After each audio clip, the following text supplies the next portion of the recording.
So this is an average size rack. When I was working in the business, see that eye? How small that is, and that? Twice that thickness. Anyway, we're going to grill this indoors. You know what they say? Everything has to do with the equipment you have. And I have the equipment now, so that's why we're going to do it. Turn it over and cut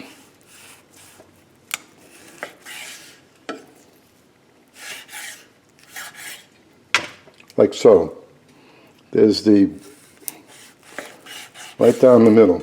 If you cut from the other side, you can't see what's going on back here. In between the bones, and you'll be doing good. Then we're going to take all of this, season salt and pepper on both sides, and then grill them. So we're going to season this.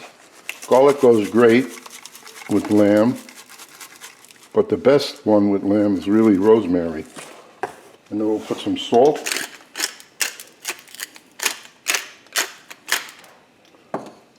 Pepper.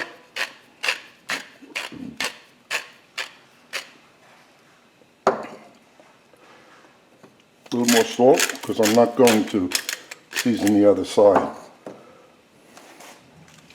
And now we go over to the grill. When I say equipment, I mean, I just got this. $32, cast iron. Is that cheap or what? Because I want to do grilling, but you know, the temperature outside. Anyway, so now you put the chops down.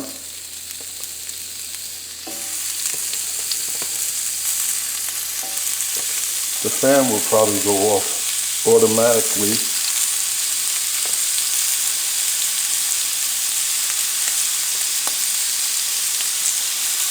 And I use the outside burners for the simple reason that the center one that is made for the plate that comes with the stove doesn't get hot enough. So after about a minute,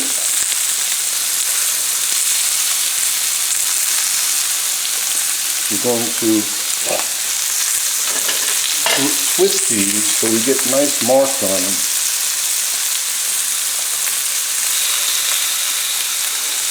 Let me turn the fan on.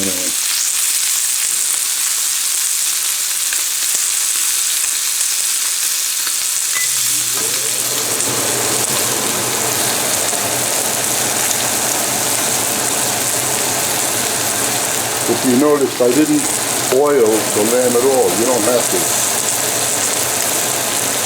Sometimes at work, you know those huge outdoor grills, portable ones? There were parties where they have to grill like 250 of these, just for the reception. So now, take it and just twist it till we get like an X mark.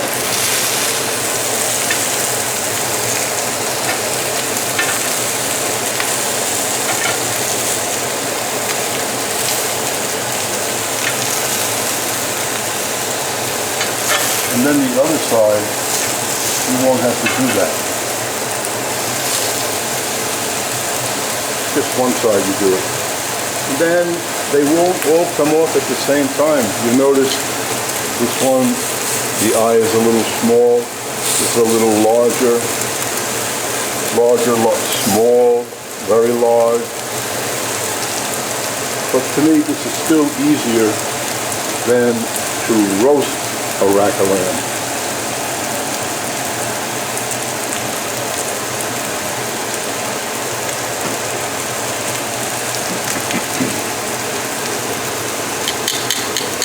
I'm ready to grab that one. You just want to look at it. Let me turn this up higher.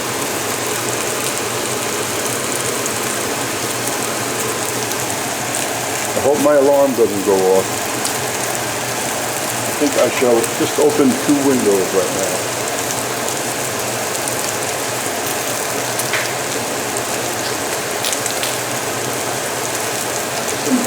ventilation.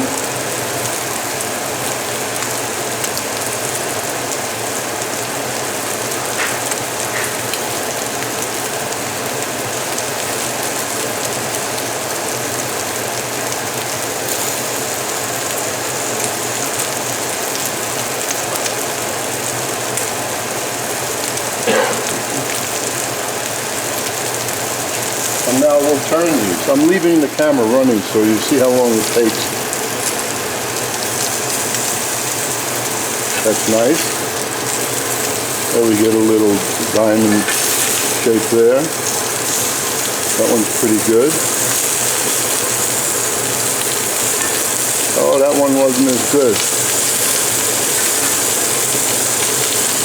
That's not bad. Not bad. Not bad. And that's pretty. Now, of course, if you like your lamb well done, you're going to leave it on here. I'm not squeezing the juices out of it. I just want to make sure we get some lines down there so it has that flavor of the grill.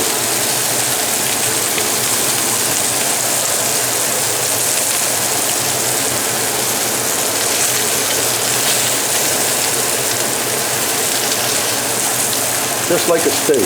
If you're looking for rare, it has to be a little soft. And these two will be coming off along with this one in the back.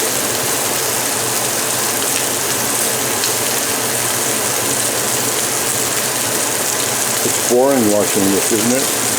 But you know,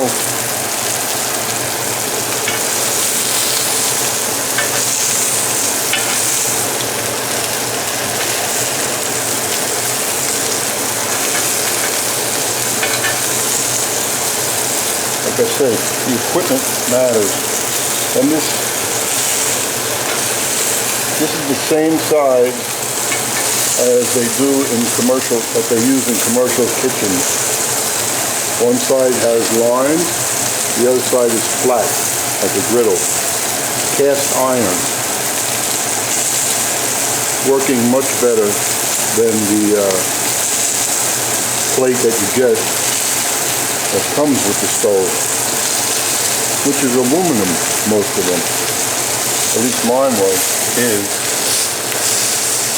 So now I'm taking these off. And just before it's time to serve, because they might cool a little, we like rare. And I will put them on there for another minute just to warm up. So you see that, and then I'll make the presentation and you'll be able to see. One rack of lamb is for 2 people. And that's it. I don't care what the size is. And there's 4 pieces per portion. Look how nice they look. So I hope you enjoy this method. Try it. You'll like it.